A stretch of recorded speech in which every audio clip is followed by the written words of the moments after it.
Hello un petit show, j'espère que vous allez bien. Aujourd'hui on se retrouve pour ma vidéo favori bof et flop numéro 2.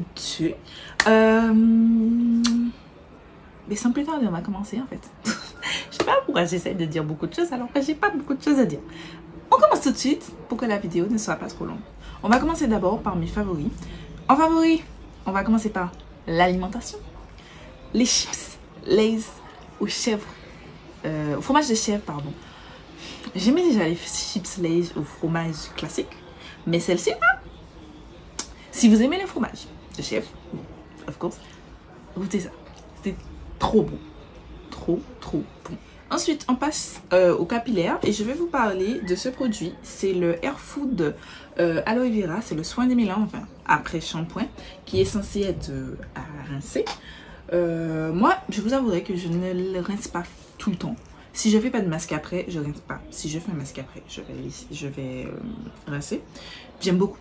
J'aime beaucoup. Je vous avais déjà parlé dans mes favoris de l'année 2020, que je vous mets juste ici. Vous savez, l'Hair Food, là, celui-là en pot, que je kiffe. Il est génial, il est merveilleux, j'ai testé ça, c'est top. J'ai juste le shampoing qui me manque à tester. Voilà. On passe maintenant au skincare. Donc, on va commencer par ce gommage de Wishful aux enzymes qui est merveilleux. Merveilleux. Franchement, ce produit est trop bien. Il faut que vous le mettiez dans vos vies. Franchement, ce produit, il est vraiment trop bien. Je l'ai testé. Bon, c'était un échantillon, mais je compte me l'acheter en full size parce que c'était trop bien. Ensuite, je vais vous parler de ce lot de savon de fabrication artisanale que mon meilleur ami m'a offert. C'est au lait d'ânesse et c'est un savon dermatologique. Et je l'aime trop, je l'aime trop. Il est excellent. C'est-à-dire que j'utilise tous les soirs. Ça vous nettoie la peau, les gars. Mais d'une façon incroyable. Du coup, je ne peux que vous recommander ce lot de savon. Si toutefois vous allez à Sainte-Suzanne. Voilà, c'est tout ce que je peux vous donner comme information. Je ne sais pas, je suis désolée. Ensuite, maintenant on va passer au make-up. Je suis désolée, j'ai chaud. Donc si mon visage brille, c'est que j'ai chaud. Voilà. À chaque fois que je recommence ma vidéo, ça fait 3 fois que je recommence ma vidéo. Bref. On va passer au make-up. En make-up, on va commencer par les bases de teint. J'ai la Jelly Pop Primer que je teste depuis décembre et que j'aime trop. Ça, c'est une base finie dewy, pas hydratant. Moi, je trouve pas que ça soit hydratant, mais c'est vraiment dewy. Ça vous laisse vraiment la peau. Je sais pas comment vous expliquer. Ça fait un glow naturel. Je suis fan. C'est pas la base que j'utilise actuellement, mais je suis fan. Top. Je l'utilise d'ailleurs avec mon deuxième favori qui est la Ilamide Mad 12. Ça se dit pas comme ça, mais bon, je m'en fous. Je dis ça comme ça. Que j'aime trop. J'aime beaucoup trop. C'est trop bien. Ça matifie. Je fais celui-là sur les coins extérieurs de mon visage. Ouais. Et sur la santé, je mets celui-là. Les deux ensemble. Pépite. Ensuite, on passe aux anti-cernes. J'en ai 4 à vous en parler. On commence par celui que j'applique actuellement et dont je vous ai fait une revue disponible sur ma chaîne. C'est le Revolution Pro Ultimate Radiant Under Eyes Concealer en teinte C12 que j'aime trop. Il est vraiment excellent cet anti-cerne. C'est pas le plus couvrant. Donc si vous avez les cernes assez voyantes, je suis pas sûre que ça va vous convenir. À moins que vous utilisiez un correcteur au préalable. Mais je l'aime beaucoup. Sa tenue est top. Tip top. Ensuite, toujours de Révolution, j'ai le XX Révolution Conceal X Super Fix, je sais plus quoi. Je suis un petit peu près.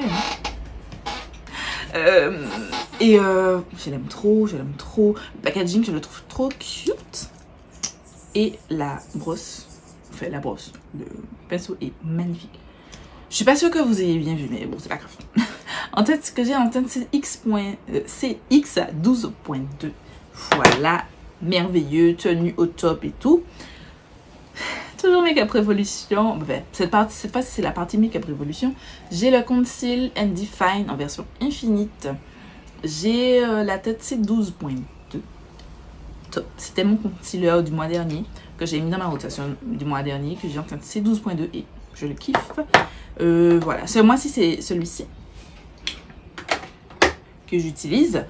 Et en dernier, ce sera pas du Makeup Revolution, ce sera du ELF et c'est le Hydrating Camo Concealer Satin Finish que j'ai en teinte Deep Olive. Et j'ai sorti le Camo Concealer classique que j'ai aussi en teinte Deep Olive. Et pour vous montrer que c'est pas du tout les mêmes teintes. Et pourtant, j'ai pris les deux teintes pour que ça reste... C'était du jaune avec des sous-tons un petit peu olivâtres. Bon, j'ai pas des sous-tons olivâtres, mais c'est le seul qui me convenait. Et vraiment, c'est pas du tout les mêmes teintes. Je suis dégoûtée. Celui-là, je peux bien l'utiliser sous les yeux. Enfin, les deux, je peux les utiliser sous les yeux. Mais celui-là fait vraiment ton sur ton.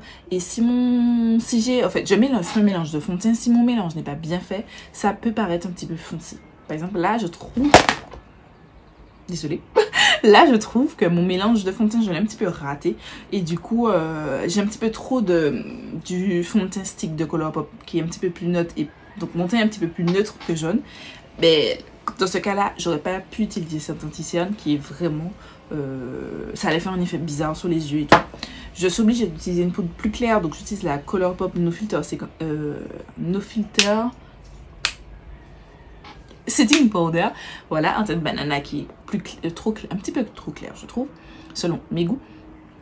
Et donc, du coup, voilà, j'utilise la Colourpop et celle-ci pour contrebalancer. Et donc, je suis toujours en test du Camo Concealer, c'est pour ça que je ne l'ai pas mis dans mes favoris. Mais pour l'instant, c'est prometteur. Voilà. Pour sceller cette anti-cerne, j'ai la poudre High Earth Revolution en teinte en senteur, je sais pas, en couleur, bref. Chocolat de banana, je vous ai déjà parlé plusieurs fois de cette poudre. Elle est vraiment excellente. Je l'aime trop. Je peux l'utiliser pour poudrer l'entièreté de mon teint. Bien souvent, je l'utilise quasiment uniquement pour tout mon teint que sous mes yeux. Simplement parce que sous mes yeux, j'aime énormément mettre ma poudre Laura Mercier depuis que je l'ai. C'est la Translucent Honey. Ces deux-là, le plus souvent je mets celle-ci en dessous de mes yeux et celle-ci sur le reste de mon visage. Magnifique, ça me convient parfaitement. Ensuite, j'ai en spray, j'ai testé le ELF Stay All Night Microfine Setting Mist que j'aime trop.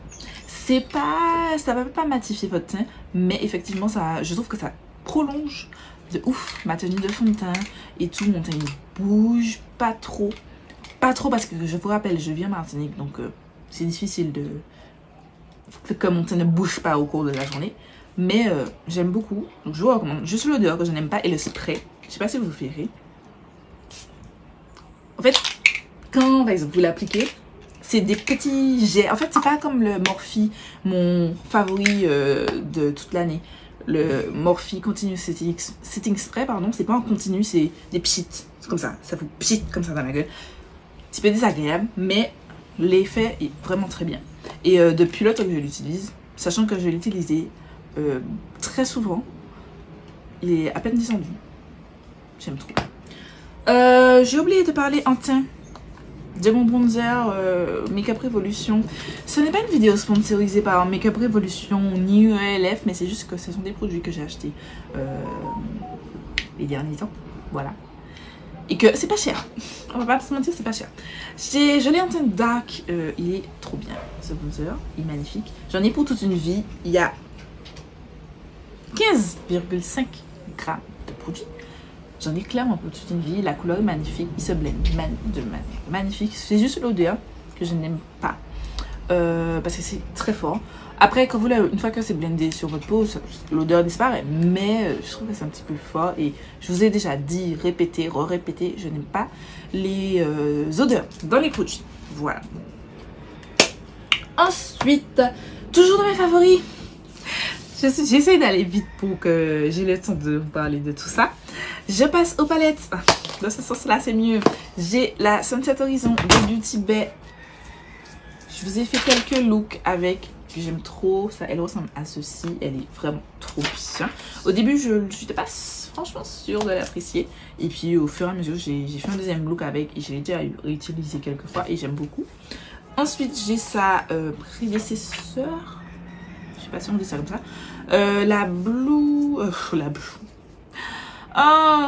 la Book of Magic de Beauty Bay. Je vous sens que je suis fatiguée. C'est parce que je suis en train de répéter. Ça fait la troisième fois, je vous ai dit, que je répète les mêmes choses parce que ça me plaît pas. Mon teint brillait. J'aimais pas. Bref. Voilà, j'aime trop cette palette. Ensuite, j'ai en palette. Ça, c'est une palette de fard à l'eau. Donc, il faut les humidifier pour les utiliser. C'est la palette Suva Beauty. C'est la UV Bright. Comme ça, je vous ai fait plusieurs looks où je n'arrête pas de les mettre. Voilà, je pense que vous avez compris en voyant mes looks, que ce soit sur Instagram ou sur YouTube. J'utilise cette palette tout le temps. Voilà, on n'en parle pas longtemps. Et pour finir, en make-up, mes favoris, qui sont dans ce rangement, ce sont les Glitter Alios Obsess. C'est pas un modèle en particulier, c'est la formule. Je les ai testés depuis peu, puisque c'est de le Volt qui sont sortis pour la Black Friday, qui je crois est toujours disponible. Si les produits que j'ai testés sont toujours disponibles, le lien sera en barre en info, ainsi que les prix, parce que je n'ai mentionné aucun prix là. Ensuite, on va passer aux séries / films. On commence d'abord par Lupin, qui est une série française.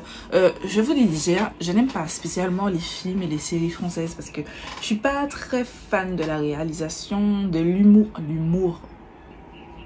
Bref. Par exemple, avec mon chéri, on regardait, il m'a fait regarder, enfin, j'ai commencé à regarder, j'ai pas terminé le film, La vie de classe. Comment vous dire que je trouvais que c'était tellement pas drôle. J'étais là en mode, c'est gênant, c'est pas drôle, c'est pas drôle. Bref, tout ça pour dire que je suis pas très adepte des films francophones, films et séries francophones, mais j'ai beaucoup aimé Lupin sur Netflix avec Omar Sy. Ce film vous fait passer dans des états incroyables. Je suis fan de ce film, il est très bien. Le jeu d'acteur de Omar Sy est merveilleux. Regardez cette série. Ensuite, toujours dans du franc, je crois que c'est un film francophone, mais c'est les traducteurs. C'est mon chéri qui m'a fait regarder ça. En fait, c'est un film, c'est un livre, c'est un film, oui, qui parle d'un livre. C'est le tome 3 de livre très attendu. Et ils décident de faire, en lançant la version originale, dans la langue originale, de changer les langues, de mettre différentes langues. En fait, je crois que le livre sort en français d'abord, et ils veulent mettre en chinois, en espagnol, en portugais, etc. Et du coup, ils font appel à différents traducteurs des 4 coins du globe, et qui vont tous venir dans un lieu précis, dans une villa, et ils vont devoir travailler à huis clos, c'est-à-dire qu'ils doivent avoir aucun contact avec l'extérieur, c'est-à-dire pour éviter les fuites et tout. Et voilà. Et en fait, il s'avère que ça a quand même fuité.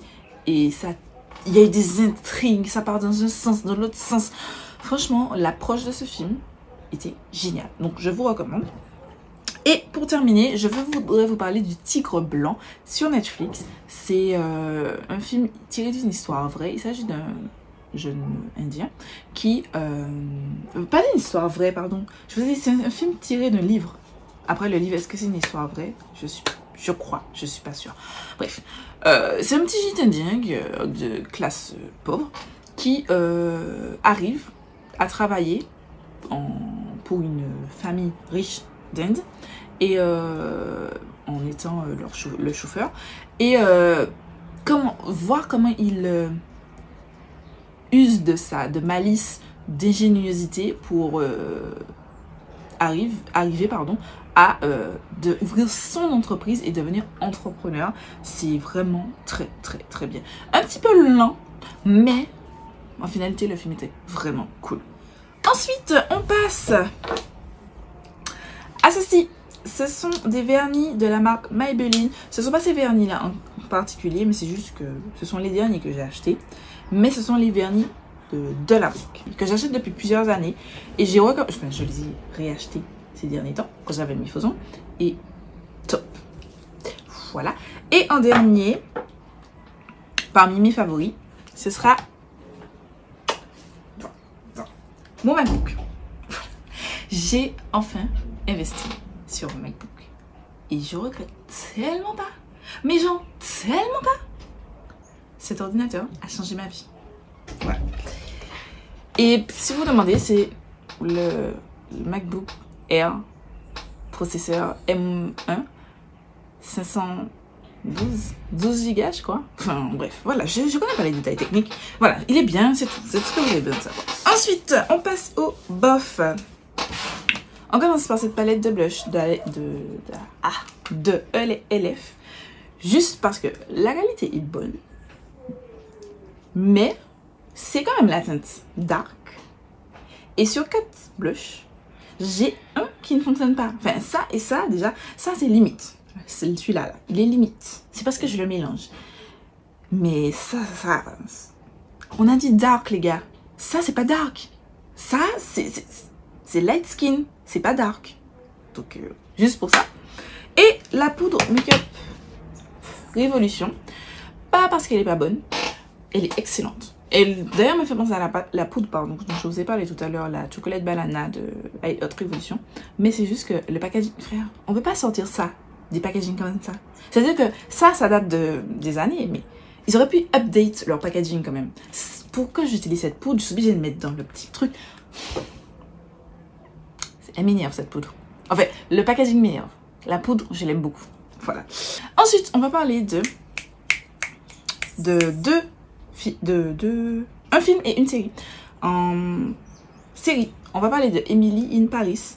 Oui, j'ai enfin regardé ça et franchement, c'est cliché de ouf. C'est cliché de ouf. C'est beaucoup trop exagéré. C'est-à-dire, mais après, je peux comprendre que c'est comme ça que les Américains nous voient, mais c'est cliché de ouf.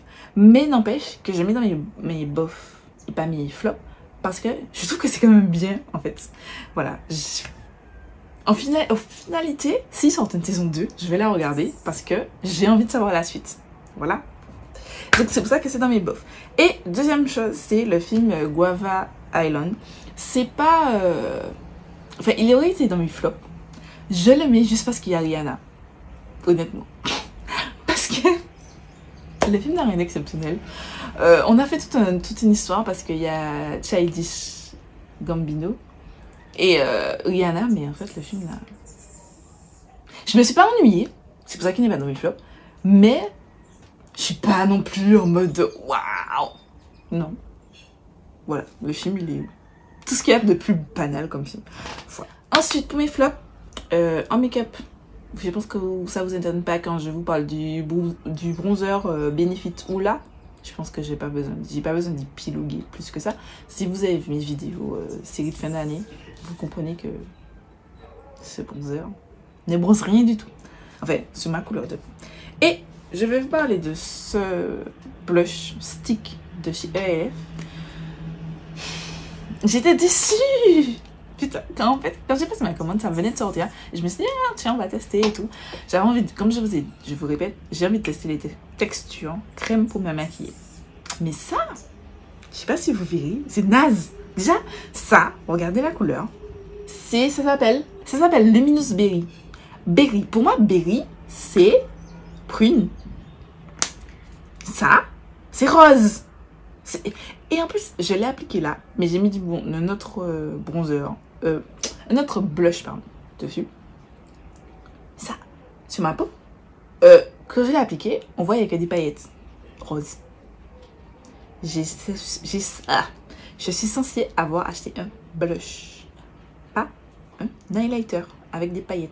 Je comprends pas, j'aime pas du tout. Voilà, je l'ai mis dans ma rotation pour l'utiliser un petit peu plus. Ce sera difficile. Je vais pas mentir, ça sera difficile. Il y en a pas des masses. Je me dis que je peux terminer ça, mais je n'aime pas. J'avais mis d'autres teintes dans ma wishlist, mais c'est clair que je rachète pas ça. Voilà. Et pour finir, on va parler d'un vernis. Comme je vous ai déjà dit et que vous avez vu, j'avais des faux ongles, etc. Et j'ai acheté tout un tas de matériel et tout parce que j'avais plus rien.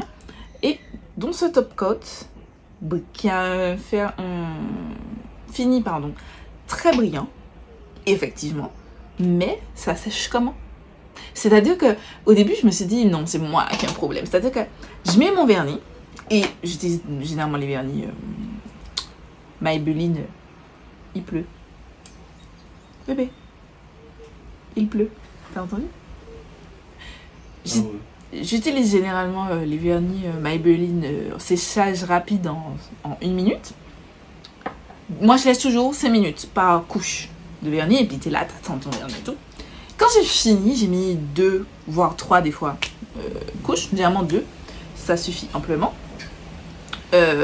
J'applique un top coat pour faire briller encore. Au début, j'ai mis une fois. Je vois que ça s'est déplacé, que mon vernis en dessous s'est déplacé. Je me dis, ok, peut-être que c'est moi qui ai fait une erreur. J'ai réessayé à plusieurs reprises, jusqu'à une fois, j'ai laissé le vernis sécher pendant 45 minutes. Sans déconner, j'ai mis mon chronomètre, je me suis dit non. Peut-être 15 minutes, c'est pas assez, 30 minutes, c'est pas assez. J'ai laissé me poser 45 minutes. Malgré ça, au début, quand j'ai fait le test, puisque j'ai laissé poser pendant 45 minutes, plus j'ai mis dans de l'eau avec des glaçons et tout. Ça fige le vernis et tout. Enfin, c'est comme ça que je finis, je termine mes vernis. Mais même quand j'ai fait ça, au début c'était bon. Et puis quand j'ai commencé à toucher les trucs, à continuer ma vie, le vernis a tout déplacé. Malgré tout. Alors que ce vernis était déjà sec. Franchement, je comprends pas, je l'utilise même plus. Enfin, je l'utilise en base, c'est un top coat, mais je l'utilise uniquement en base. Je mets une couche et après, je mets mon vernis par-dessus. Voilà. Voilà, c'est tout pour la vidéo. J'espère qu'elle vous aura plu. Je m'excuse pour le bruit actuellement parce qu'il pleut et qu'il me reste que ça à filmer. Donc, voilà, on va faire avec. Je vous laisse avec ma dernière vidéo juste ici. Vous abonnez juste là et je vous dis mercredi, pardon, pour une nouvelle vidéo.